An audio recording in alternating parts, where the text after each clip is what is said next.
Back in Toronto, the Blue Jays coming to bat in Game 7. Springer, Lucas, and Guerrero. Kirk bats cleanup. Daulton Varsho's in center field, and Ernie Clement at third base hitting sixth. Addison Barcher's turned it on the last couple days with Kiner Falefa at second. Andres Jimenez out of the 9th spot, starting at short.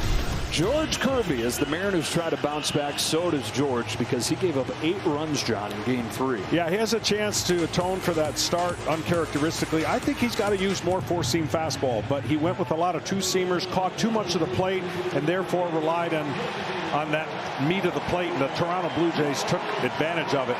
Look, he's got a 1-run lead. It's not a 1-run excuse to give up a run, but it's nice to have a 1-run lead. Just each inning, get the first batter out. George Springer will lead things off. It's the ultimate strength against strength matchup. George Springer is in the zone more than anybody, and this Blue Jays team prides itself on attacking pitches aggressively in that strike zone. They were ready for him in Game 3. 8 runs allowed, the most ever in the postseason. Springer gets buzzed by a first pitch fastball. The crowd revved up by that. Springer 2 games ago got drilled in the knee by a 97-mile-per-hour fastball. And it was a bit of a surprise to be in there for Game 6, playing through that sore knee here in Game 7. The 1-0. Tight again. Ball 2. Back-to-back sinkers to begin. Well, this is the pitch in. Just to keep him honest, a lot of first pitch swinging out of Springer. Homered against Kirby in Game 3. He's hit 3 home runs in this postseason. He's hit 22 home runs in his postseason career. That's top 5 all time.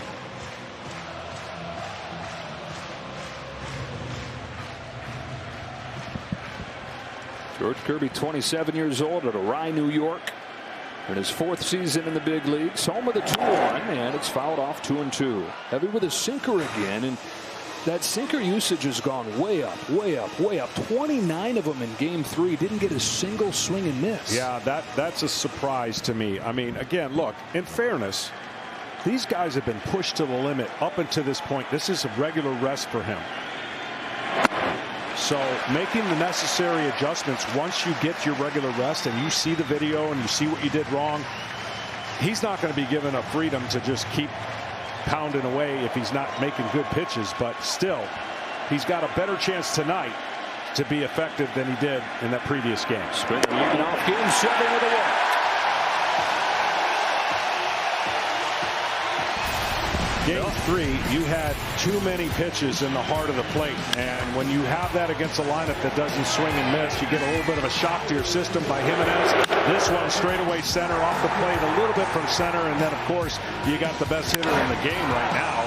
You can make that argument. He's as hot as anybody, and that is too much of the plate. Like, for a 4-seam fastball up, it plays better than a 2-seamer in the middle of the plate. Nathan Lucas takes away for a ball.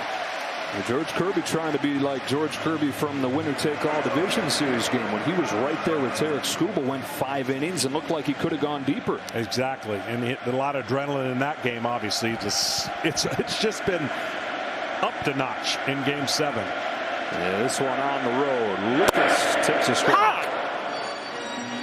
Nathan Lucas, 2 more hits yesterday. His average up to .343 for the postseason, and this is a guy who started the season one of the last guys on the roster.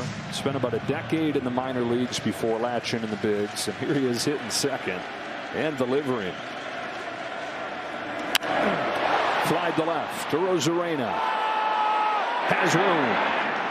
See, with the exception of the next 2 batters, I think that's what Kirby does best, is get the fastball up to your point and beats the barrel of the bat. Now, these next 2 hitters are going to have a hard time doing that. Vlad Guerrero Jr., if it wasn't for what Ohtani did in the last game of the division series, you'd say this is the best hitter on the planet at the moment. He's right there with Shohei Ohtani. He's 9 out of his last 15. In this series, 3 home runs and just 1 strikeout.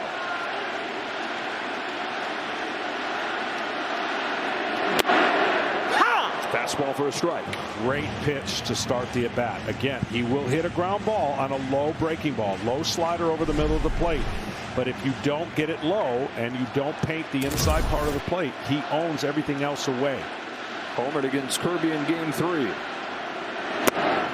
0-2. there he crossed him up. I'm sure Guerrero was 100% confident that a breaking ball was coming right there. So he backed up fastball, not where he wanted it.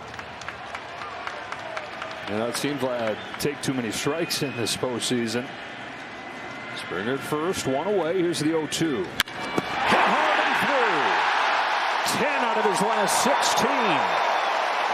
Jay's looking to punch right back. First and second with one away. Yeah, great hitters. They don't see 3 in a row and not do something with it. And that's why the second one surprised him. The third one was not. He was on it. He has hit everything in this postseason, every pitch type, every location. Tying run into scoring position. Alejandro Kirk to the plate. It's another one of those good high fastball hitters. He is, and the timing looks like it's getting a little bit better. He went through a period there where a little too much movement forward to try to attack the baseball, getting underneath it, and probably missing his pitches.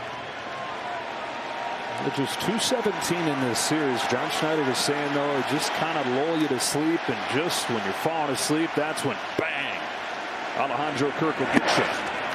Off of Raleigh's glove, keeps it close, and Springer on that bad knee thinks better of moving.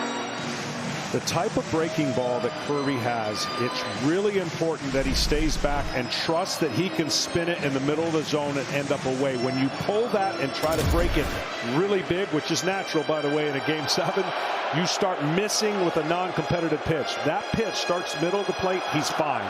If it starts outer corner, it's a non-competitive pitch. How do you not come on this stage and do more?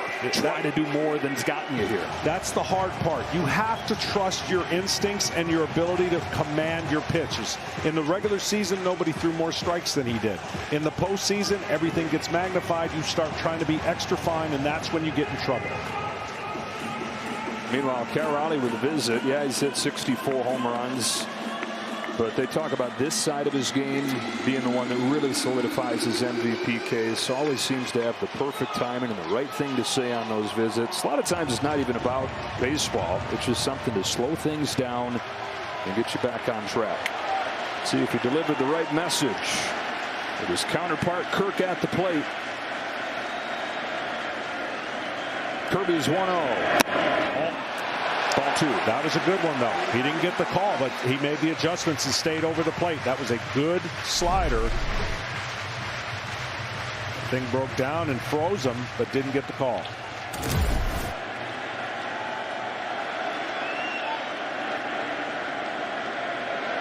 Here's a 2-0. Kirk takes a strike. 98 dives back in there, and he again is going sinker heavy. Well, sinker here, pretty much trying to entice that ground ball to turn that double play. Walking a single. 2-1 to the plate. Very high on Kirk for ball 3.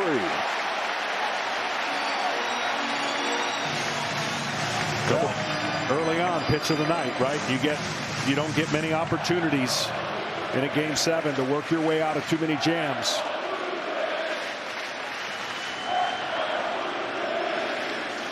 3-1. Kirk takes a strike. Caught the outside corner with a 4-seam.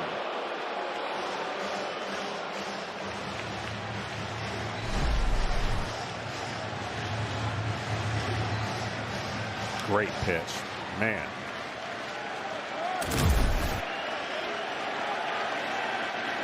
Two on with one out, and a 3-2 pitch from George Kirby. A lot of foul ground over there, but this will reach the seats. Alejandro Kirk, 26 years old.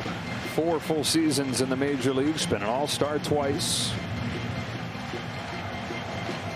Unofficial captain of this Blue Jays team. Doesn't say a whole lot, but they know that in the biggest moments, this is the guy they can count on. Like the last day of the regular season when they needed a win to win the division, he hit a grand slam. On another payoff from Kirby. Fouls it off and stays alive. This is his superpower here. He is so tough to put away. The best hitter in baseball with 2 strikes.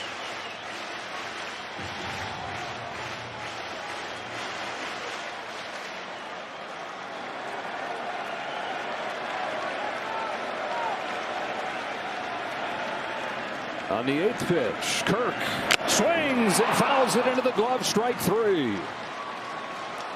Kirby gets Kirk, 2 gone in the first. Yeah, that was a great pitch and a confidence builder for the young man. He seems calm, cool, and collected, but you know what's going in his mind is the last outing he faced these guys in the first inning already in some hot mess with runners on first and second, but that'll help a little bit.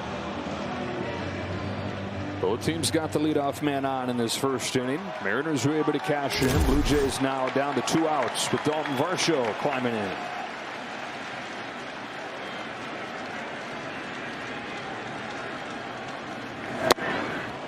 Tough one to get to right there. First pitch slider.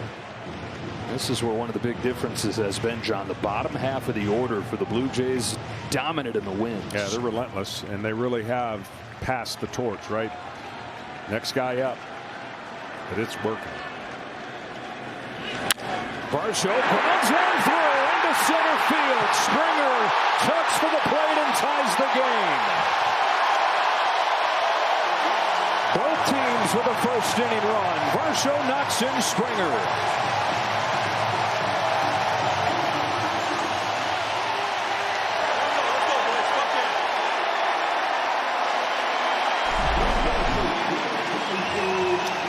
Curveball down, and he does a great job and just goes right up the middle. They were playing the pull.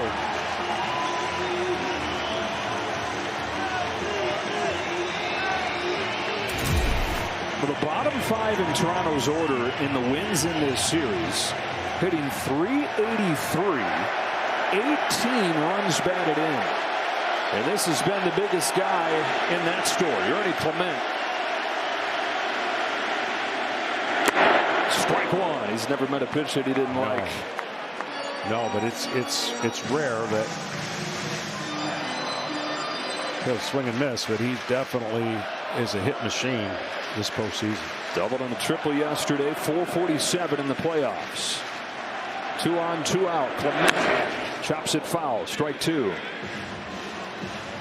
This has been the difference. I mean, there's a lot of different ways to slice this series, but the biggest separator has been the depth of the Toronto lineup versus what Seattle has. No, it's built differently, so they're gonna approach it differently.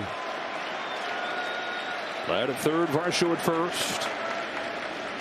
0-2 from Kirby. There goes the runner on a drive to center field. Rodriguez goes back. He's got a beat on it to end the inning. All right, series tied at 3. Game tied at 1. Mariners take advantage of a leadoff double from Julio Rodriguez. Jays take advantage of the leadoff walk. We're off and rolling in Game 7.